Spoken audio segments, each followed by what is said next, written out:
ये BNS, BNSS और नया एविडेंस एक्ट 2023 आने के पश्चात भी पुलिस का जो रवैया है वही अंग्रेजी शासन काल का है। पुलिस न तो बयान लेना चाहती है, न ही वीडियोग्राफी करना चाहती है, और इवन जिस कमरे में नितिन ने फांसी लगाई है उस कमरे की फोरेंसिक जांच भी नहीं हुई है और वहां की कोई जांच नहीं की गई है, न कोई पड़ताल की गई है। 14 पेज का जो सुसाइड नोट है, उस नोट में डाइंग डिक्लेरेशन लिखने के बाद भी आज तक नितिन के ससुराल वालों के खिलाफ कोई एफआईआर दर्ज नहीं हुई है। इन सब चीजों को लेकर के कल शाम को 5 बजे के बाद संस्था पुरुष और उसके सदस्यों के द्वारा यहाँ इंदौर में स्थानीय मरीमाता चौराहे पर जो है प्रदर्शन भी किया जाएगा और थाना बाणगंगा के टीआई को ज्ञापन भी दिया जाएगा एफआईआर दर्ज करने के लिए। तो इंदौर के मेरे समस्त साथियों से निवेदन है कि ज्यादा से ज्यादा तादाद में इस प्रदर्शन में आपको शामिल होना है, क्योंकि आज इनका नंबर था, कल हो सकता है आपका नंबर हो। आप नमस्कार, मैं अशोक दशोरा, अध्यक्ष संस्था पुरुष इंदौर।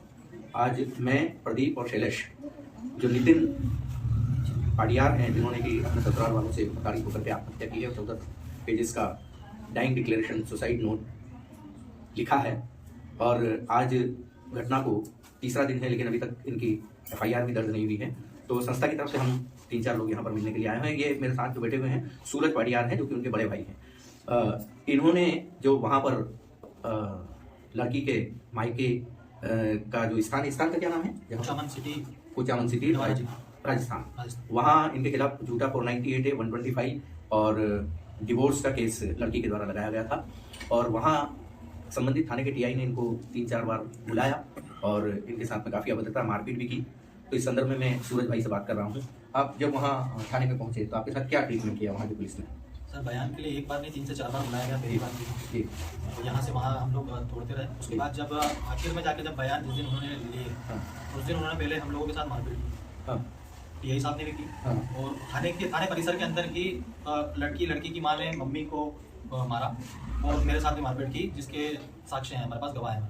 अच्छा, पता चला है कि नितिन को भी बाल पकड़ के टीआई ने मारा? जी, नितिन पेंच लगाता था, हेयर पेंच। अच्छा, तो टीआई साहब ने उसको माँ बहन की गाली बकते हुए उसका सर पकड़ा, बालों का पकड़ा और जोर से खींचा। वो पेंच टीआई के हाथ में रह गया और नितिन जो है वो गिर गया, सर के बल पीछे गिर गया, उसको सर में भी चोट आई थी उसमें। वो पेंच अगर उनके हाथ में नहीं आता तो शायद वो और ज्यादा मारते, क्योंकि वो पेंच देख के वो कुछ शॉक हो गए थे कि उनको उम्मीद नहीं थी कि बाल नकली होंगे। उसके बाद उन्होंने जेल में डालने की धमकी दी थी। वहीं हमारे पार्षद जी जो गए थे उनको तक उन्होंने कहा था कि आपकी उम्र का लिहाज कर रहा हूँ, नहीं तो आपको जेल में डाल दूंगा इन लोगों के साथ। अच्छा, पता ये चला है कि वहाँ के टीआई ने 50,000 रुपए की रिश्वत की भी मांगी? जी, हम लोग जब 3 से 4 बार उन लोगों ने बुलाया तो वो कारण यही था उन लोगों का। एक बार गए तो बोल रहे हैं कि बयान के लिए आप लोगों को सामान लेके आना है, जबकि सामान कुछ था नहीं दहेज का। तो उन्होंने कहा कपड़े लिया, डॉक्यूमेंट लिया, वो लेके हम गए तो उन्होंने कहा कि 50,000 रुपए की डिमांड की थी उन्होंने कि 50,000 रुपए आप ले आओगे, क्योंकि बार बार आप आओगे जाओगे उससे ज्यादा खर्चा हो जाएगा, तो आप 50,000 मेरे को दे दो, मैं मम्मी का मतलब मेरी मदर जो है राधा पड़ियार और सूरज पड़ियार, आप दोनों का नाम काट दो। ठीक है, यहाँ आज 3 दिन हो चुके हैं और बाणगंगा के टीआई गुर्जर साहब से आपकी बात भी हो चुकी है, लेकिन अभी तक एफआईआर दर्ज नहीं हुई। जांच की बात की जा रही है। आप लोग मानसिक रूप से अवसादग्रस्त हैं, बहुत परेशान हैं। आपको बार बार कहा जा रहा है कि हम आपके लोकेशन पर किसी को भेजते हैं, लेकिन आज तक भेजा नहीं गया। नहीं, अभी तक कोई नहीं आया है। हम लोग, मैं खुद स्वयं रात को थाने पे जाकर निवेदन करके आया हूँ टीआई साहब से। उन्होंने भी कहा था कि कल मैं आपके यहाँ किसी को भेज देता हूँ, अभी आपके यहाँ सब शोक संतप्त हैं, सब रो रहे हैं, ठीक है। तो उन्होंने कहा था कि मैं कल भेज देता हूँ, आज भी उन्होंने नहीं भेजा। उस दिन हम लोगों ने प्रदर्शन किया, उस दिन भी हम लोगों को थाने से आश्वासन मिला था कि कार्रवाई कड़ी होगी, आप लोगों के एफआईआर दर्ज की जाएगी, और अभी तक ऐसा कुछ नहीं होता दिख रहा मुझे। जानकारी ये भी पता चली है कि आप जब थाने पर आवेदन देने के लिए गए तो आवेदन लेने से भी इनकार कर दिया कि टीआई साहब आएंगे तो मिलेगा? जी, उन्होंने कहा कि टीआई साहब जब रहेंगे तो आपका आवेदन ले लिया जाएगा, और जब टीआई साहब रहे तब उन्होंने कहा कि मैं कल भेज ही रहा हूँ, कोई आवश्यकता नहीं है, आप जाओ, इस तरह से आश्वासन दिया। तो मित्रों, ये बीएनएस, बीएनएसएस और नया एविडेंस एक्ट 2023 आने के पश्चात भी पुलिस का जो रवैया है वही अंग्रेजी शासन काल का है। पुलिस न तो बयान लेना चाहती है, न ही वीडियोग्राफी करना चाहती है, और इवन जिस कमरे में नितिन ने फांसी लगाई है उस कमरे की फोरेंसिक जांच भी नहीं हुई है और वहां की कोई जांच नहीं की गई है, न कोई पड़ताल की गई है। 14 पेज का जो सुसाइड नोट है, उस नोट में डाइंग डिक्लेरेशन लिखने के बाद भी आज तक नितिन के ससुराल वालों के खिलाफ कोई एफआईआर दर्ज नहीं हुई है।